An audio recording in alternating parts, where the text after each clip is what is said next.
নমস্কার, অ্যাস্ট্রোলজার জয় শাস্ত্রী।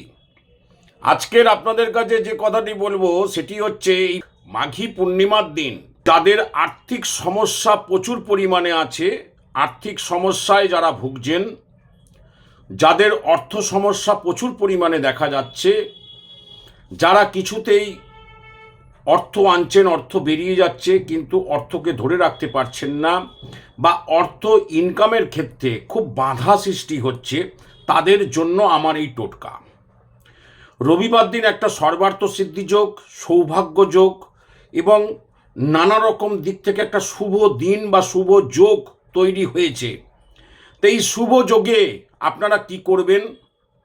স্নান করে শুদ্ধ বস্ত্র পরে রবিবার দিন একটা গোলাপ ফুল, একটা পরিষ্কার গোলাপ ফুল, 11টি অক্ষত আতপ চাল যাতে ভাঙা না হয়, আর একটি সুপুরি নিয়ে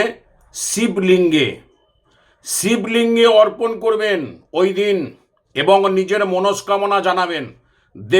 দেখবেন আপনার আর্থিক সমস্যা 3 দিন পর থেকে ঠিক হয়ে যাবে। জয় শাস্ত্রীর টোটকা, এটি করে দেখুন, অবশ্যম্ভাবী রেজাল্ট। যারা করবেন ওই দিন মনস্কামনা জানাবেন, তাদের সৌভাগ্য বৃদ্ধি পাবে, আর্থিক অনটন দূর হবে এবং অর্থনৈতিক পরিকাঠামো সুঠাম হবে। নমস্কার।